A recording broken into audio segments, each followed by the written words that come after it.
Shalom, this is Tor Aaron once again broadcasting live from my studio here in Beersheba, the city founded by Abraham 3,800 years ago.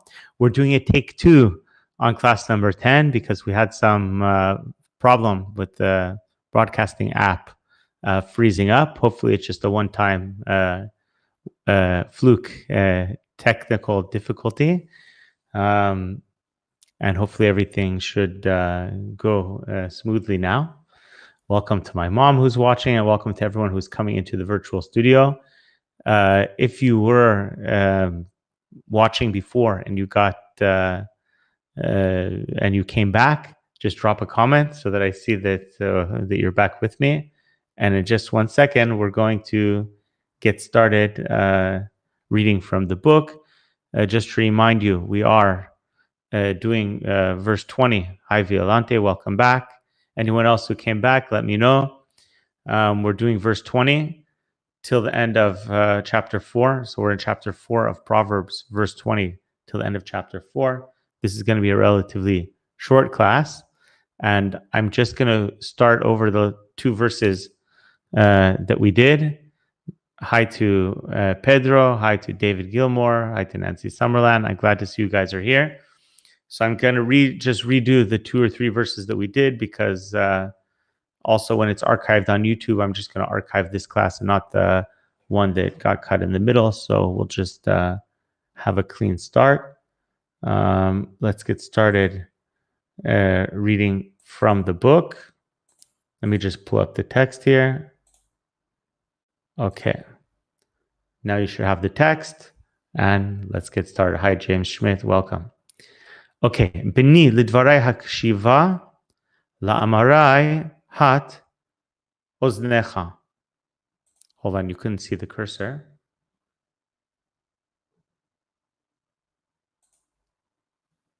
There we go. So, Bini, my son, lidvarai, to my words, hakshiva, listen, la'amarai, to my sayings, hat oznecha, bend your ear.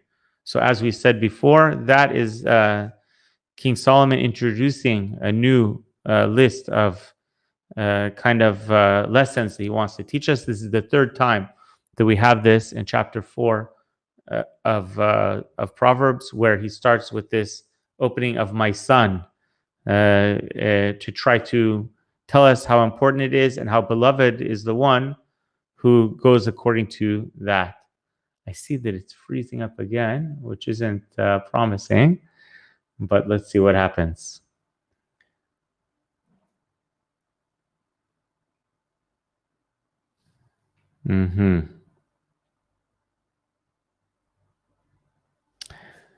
So guys, we're freezing up again. Let's see if this helps.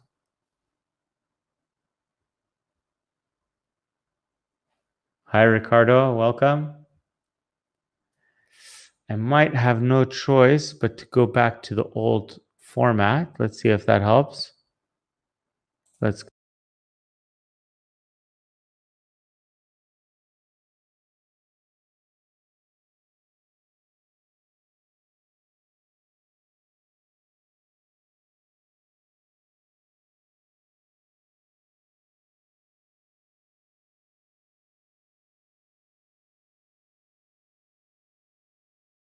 And in just a second, you should be able to see me.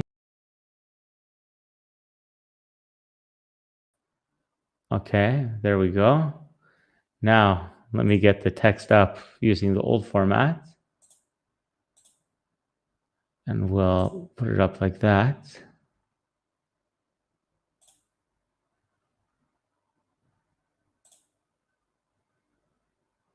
All right. Are you guys still with me? We're going to do the old format, and I'll see if I can work out the bugs next time for the new format, because I think it's nice and it's visually compelling more, and it's I like it a lot, but hopefully we won't have the bugs next time. So verse 21. Al yalizu me'enecha shomrem betoch livavecha.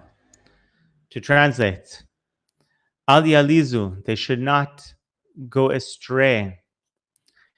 Me'enecha, from before your eyes, shomrem, guard them, betoch levavecha, inside your heart. Everyone says amen, still here, still with you. Thank you very much. That's encouraging.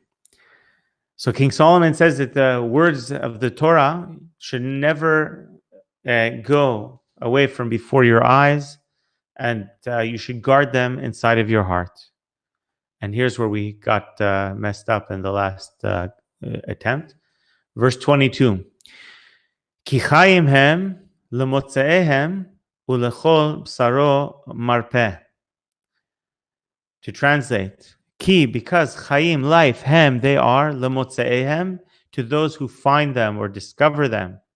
Ulechol bsaro, and to all of his flesh, marpeh, they are a healing. So King Solomon is essentially telling us that someone who discovers the importance of following the words of the Torah, it brings life to them.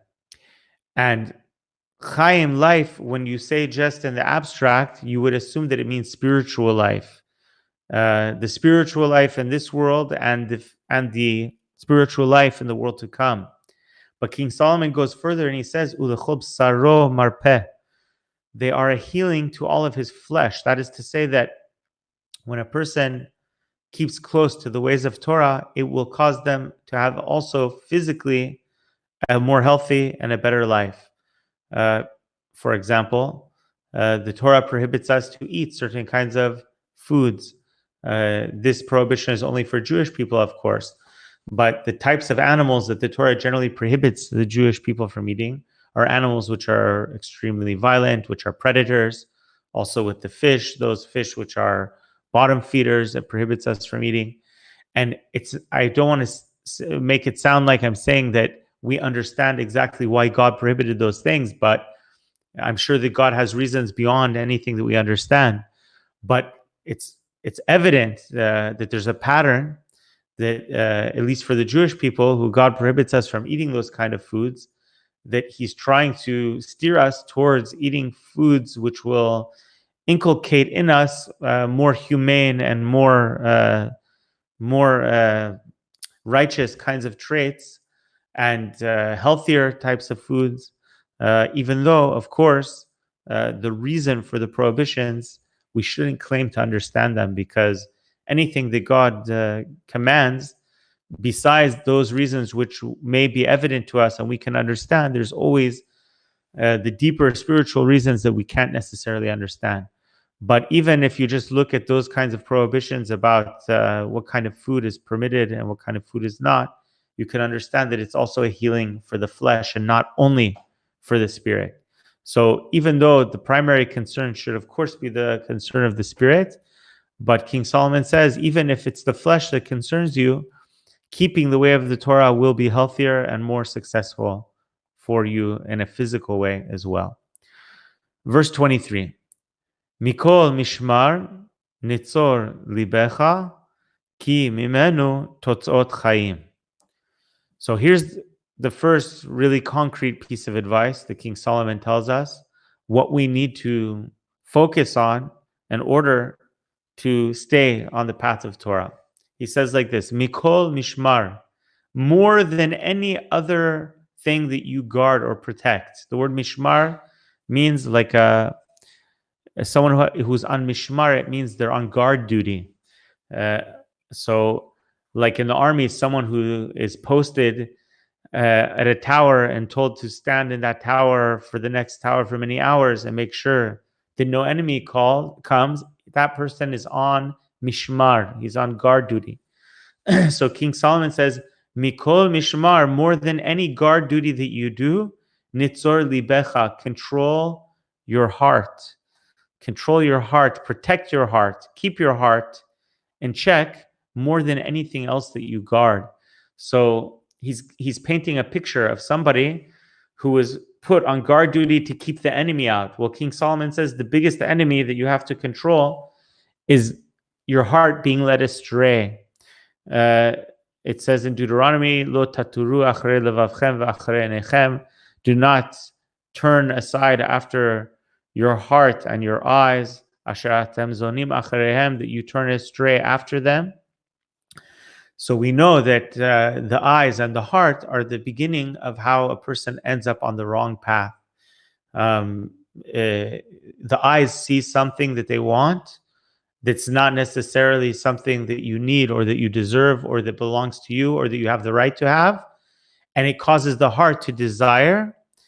And once the heart desires, the person tries to pursue something which not necessarily is something that they need to pursue. And so King Solomon says, guard your heart more than you guard anything else. You may ask, how do I guard my heart? If I feel anger, if I feel desire, if I feel depression in my heart, or any kind of feeling that someone feels in their heart, I feel it. What am I supposed to do about it? So from this, the King Solomon tells us, guard your heart. That tells us that we actually do have control over our heart, and we do have the ability to channel and change and control which emotions we allow our heart to feel. It's not always easy, and it takes a lot of practice. But the Jewish philosophers tell us a rule or a principle, which is moach shalit al halev. The mind has control over the heart. One of the things that differentiates a human being from most of the animals, other than maybe some of the primates, is that in most of the animals,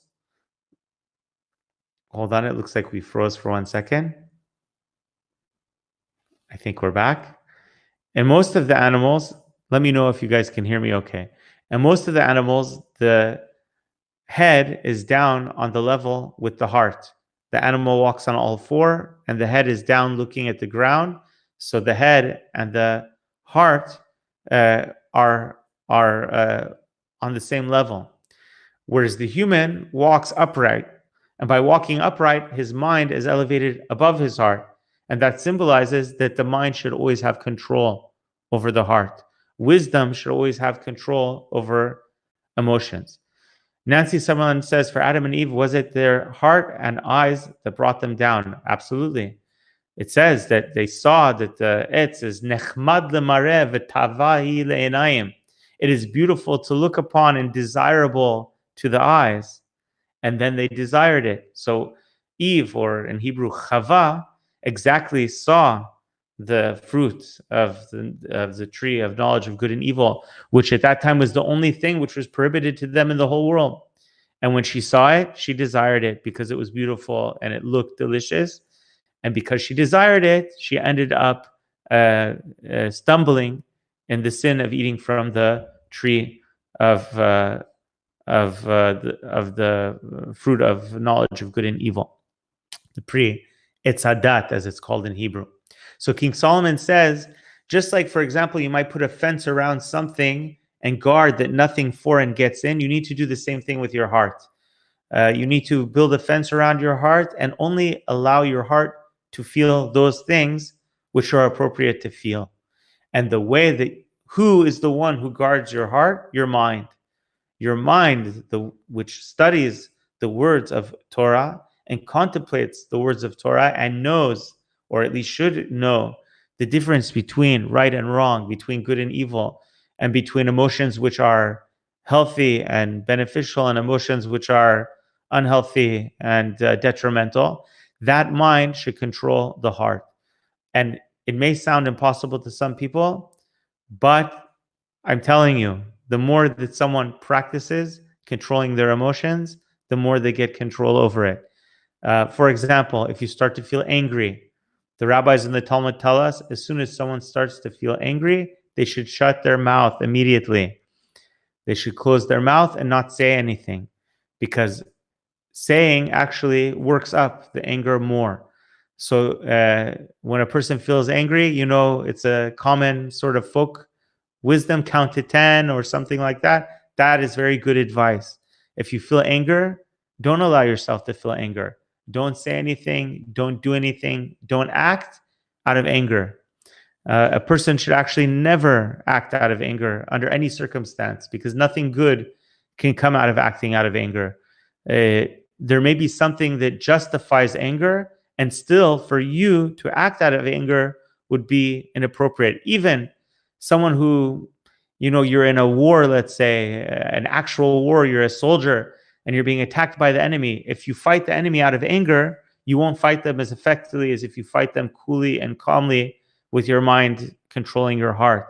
And certainly in the battles that we fight, the much lesser battles that we fight day to day in this world, trying to get through life, doing it out of anger is not beneficial. The rabbis say in the Talmud that anyone, kol hakoes kilu oved avodah zarah, whoever allows themselves to become angered, it's as if they worshipped idols. Because one can only truly allow themselves to be angry if they believe that God is not in control. But if you know that God is in control at all times, why would you be angry at what someone else did to you? What they did to you is between them and God. And whatever happened to you, God meant it to happen to you, and they can't control what happens to you. And so someone who becomes angry essentially is not really believing that God is in control. And this is why the rabbis tell us that kol hakoes kilu oved avodah zarah, anyone who allows themselves to become angry is as if they worship idols. Joel Schultz says, some people say venting helps. Don't believe them. Joel Schultz, I agree 100%. People who tell you that if you get angry, go punch something, go scream, into a pillow or something like that, it's not effective. It's the opposite. It may be good to go get some exercise, go run around the block, go for a walk. That's good.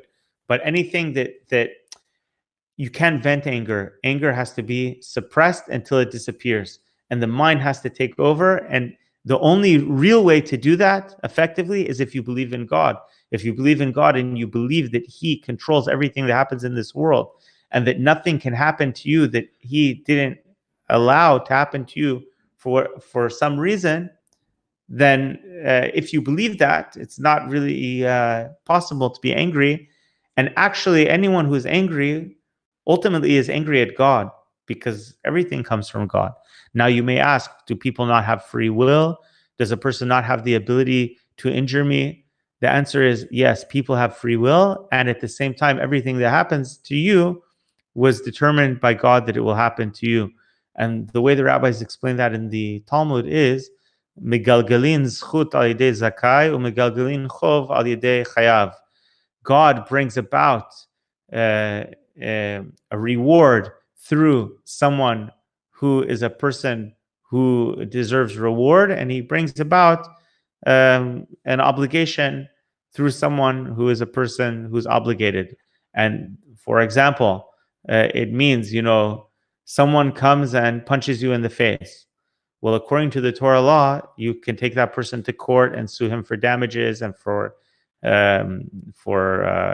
any lost work and for embarrassment and for all of the loss that you have from the fact that he punched you in the face.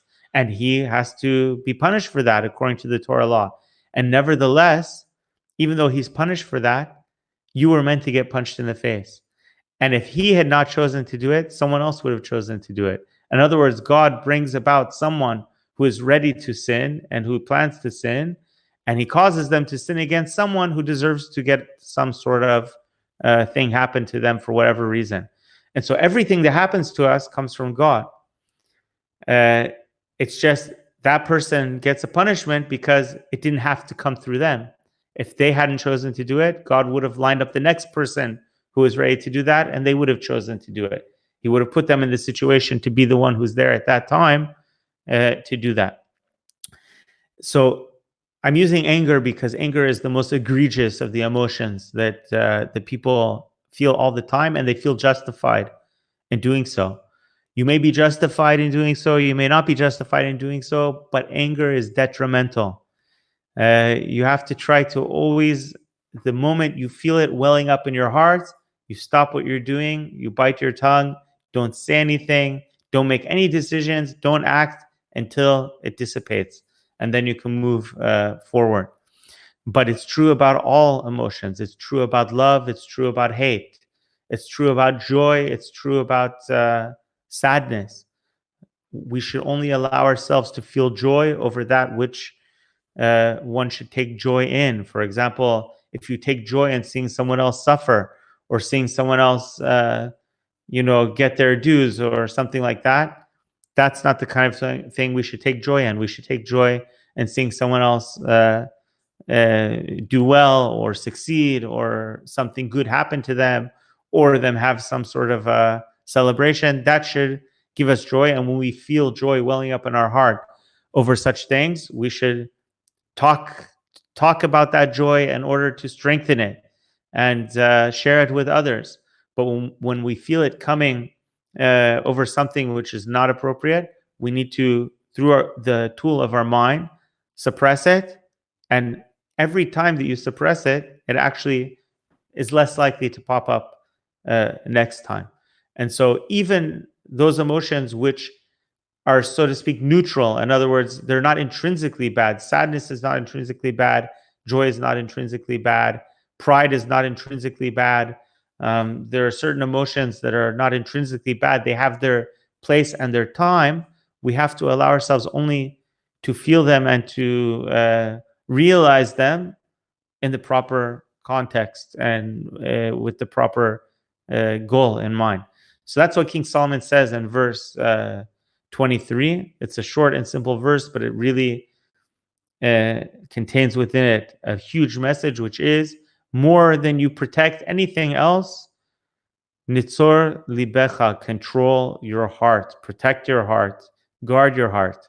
Ki mimeno, because from it, totzaot chayim, you will find life. Someone who keeps their heart under control will find life.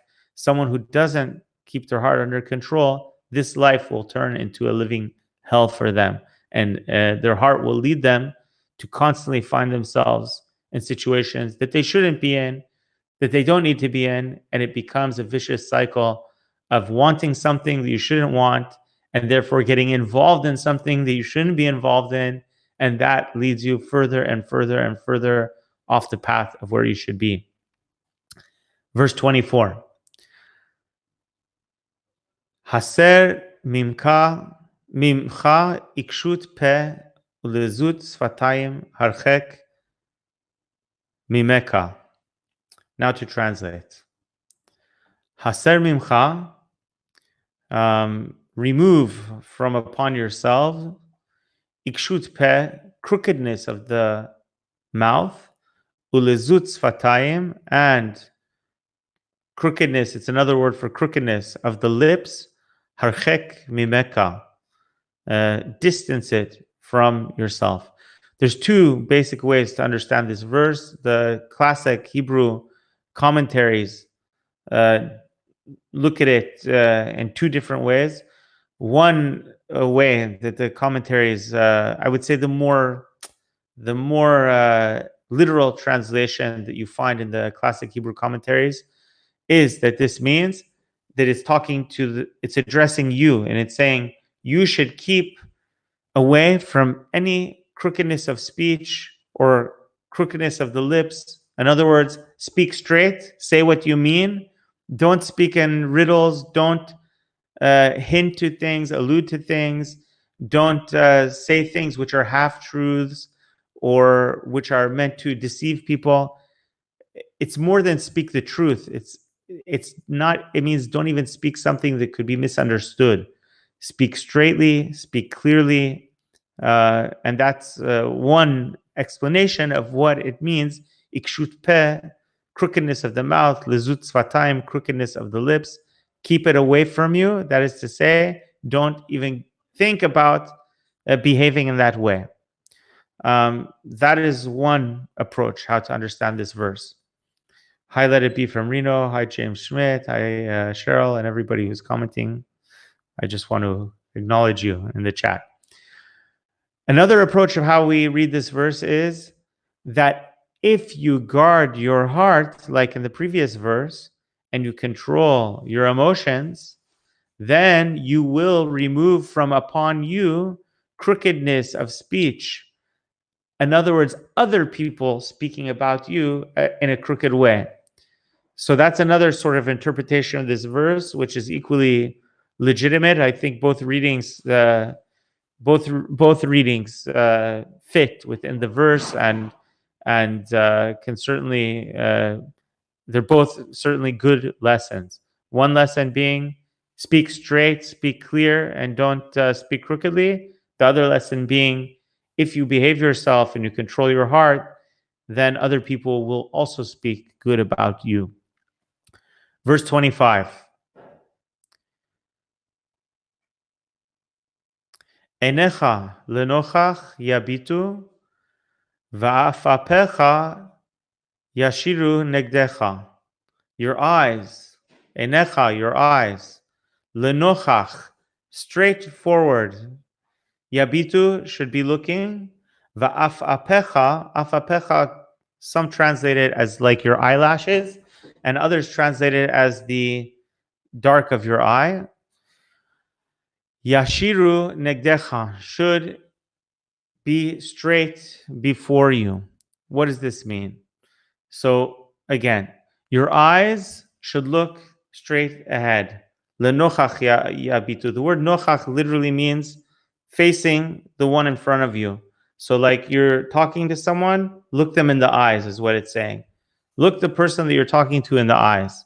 Vafapecha, your pupils or your eyelids, yashiru negdecha, should be straight in front of you. In other words, someone who is speaking, like in the previous verse, someone who's speaking with a crooked tongue or a crooked mouth, you'll see their eyes shift. The stereotype of someone who's lying or someone who's crooked is that they have shifty eyes. They don't want to look you in the eye. So King Solomon tells us, no, always look in the eyes the person you're talking to. And what that means, look them in the eyes, it means speak honestly, because it's almost impossible to look someone in the eyes and lie to them unless you're a psychopath. There are psychopaths who can look you right in the eyes and lie to you over and over again, but most people have a very hard time doing it. And so King Solomon is essentially telling us that you should behave yourself in such a way and you should speak in such a way that you have no problem looking in the eyes of the person you're talking to, because you have nothing to be ashamed of.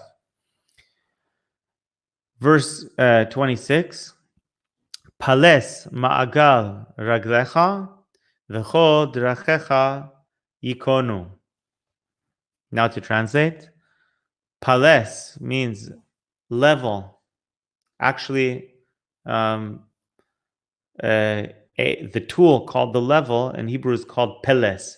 So pales means to level, like the way you would level out a floor or a building or something that you need to be level.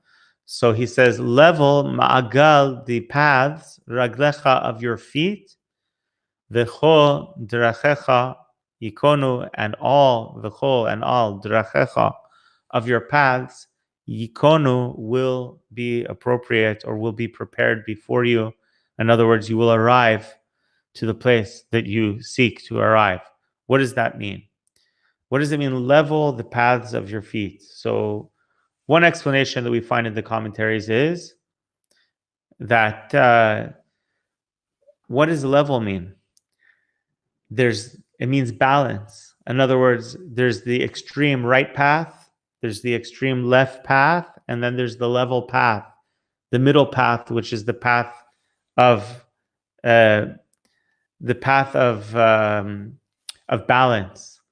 And so the Torah is always wanting us to be balanced, not to turn to the right and not to turn to the left, to go straight in the middle path.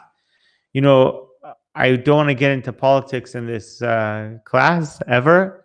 This is not a class about politics.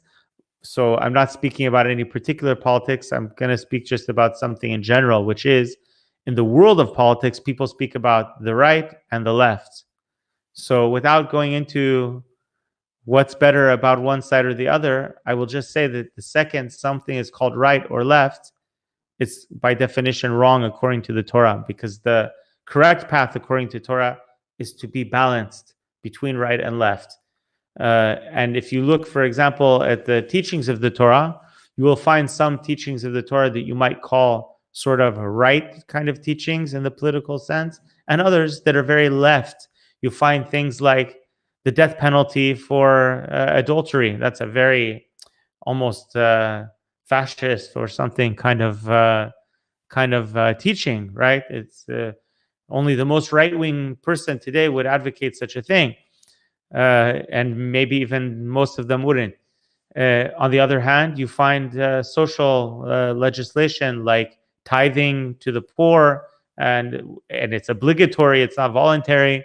Have every farmer has to leave any food that they drop in the field for the poor people to take. They have to leave the corners of their field, and they have to give tithes, and you have to free slaves after a certain amount of time. All of these are very left and liberal kind of social laws, what might politically be called left wing today. Taxation and benefits. The Torah requires some of those things. So if you ask someone, does the Torah lean to the right or does it lean to the left? The answer is it doesn't lean to the right or to the left. It is the Torah is the truth, and the truth will sometimes look like left and sometimes look like right. But anyone who always goes right or always goes left is not taking this advice of verse 26 of chapter 4 of Proverbs, which says, level the paths of your feet, and then all of your ways will be prepared, or you'll arrive to the proper place. Pedro Greenleaf, in Jewish wisdom, what is the heart of the person precisely defined to be? The mind, the emotions, desire, intellect. Very good question, because we know that in ancient wisdom, sometimes people in different cultures, they associate the heart with thinking and the mind with nothing, or the brain with nothing. In the classic Jewish philosophy, the heart is the seat of the emotions. The brain is the seat of the intellect, and the heart is the seat of the emotions. So again, when he says to level the paths of your feet, it means before you embark on a path, weigh it, the right against the left. The rabbis tell us in the Talmud, Havi mechashev schar mitzvah keneged hefseda v'schar avera keneged hefseda. Before you go into something that you think that there might be a good deed or a bad deed, you have to weigh the cost and benefit and understand that when you do something good, the cost might be some temporary inconvenience in this world, and the benefit is eternal good, both in this world and in the next world for your soul. Whereas when you do something bad, the benefit might be some immediate pleasure, enjoyment, or ease to your situation, easing of your situation. Whereas the punishment is that you've defiled your soul, you've dragged yourself down spiritually, and God will, every deed in this world is paid back, good or otherwise. So level the paths of your feet means weigh, and like the way you level a scale, and make sure that you've chosen the correct path. Verse 27, and with this we'll finish up. Al tet yamin usmol haser raglecha mera. Now to translate. Al tet, do not turn aside. Yamin, to the right, usmol, or to the left. In other words, go in the middle path, the path of reason, of logic, of balance. Haser raglecha mera. Remove your feet from evil, from wickedness. So he spoke about keeping our mouth straight, keeping our eyes straight, keeping our heart straight. And now he tells us to keep our feet straight. Don't go to the right, don't go to the left, go in the straight path and everything that we do in life. And of course, keep your feet very far away from doing anything evil. So these are the advice that King Solomon gives to the person who he speaks to as his beloved son, which is all of us, in the last section of chapter 4. And I think there's a lot of good lessons here. And even though it was a short lesson in the number of verses we did, it's a very long lesson in the amount of things that we have to think about and to work on as people. And with the tech difficulties that we had in the beginning, we're actually 45 minutes in, so it wasn't such a short lesson. But I'm going to finish up with that, other than to stick around for 2 minutes to chat with you guys and hear any thoughts or questions you might have. Welcome to my friend Leah Orso, who's watching on Facebook from Tzfat, Israel, in the north of Israel. So, guys, I'm sorry about the tech difficulties we had in the beginning. I set it up, I tested it. I'm going to write to the Pedro and the guys at HAPS and see if they have any idea why we had those problems, because I really, really would like to use that setup that I had. I think it's, for those of you who didn't see the first attempt, I was using a different setup than just this default HAPS setup. And I think it was nice, and I hope we can get it going again. Violante says, wonderful class. Thank you. God bless you. And that's it. I'm going to wrap it up. God bless all of you. Shalom from Israel. And I forgot to thank G. Dion that gave a super heart 25 minutes ago. I just noticed that now. And I'll see you again here, hopefully on Thursday night at 9:30 p.m. Israel time. But just make sure you're following on Facebook, Twitter, Instagram, and also you can join my email list at my website, tourguideaaron.com. And if there's any changes in the schedule due to Passover and everything, I'll update you guys there.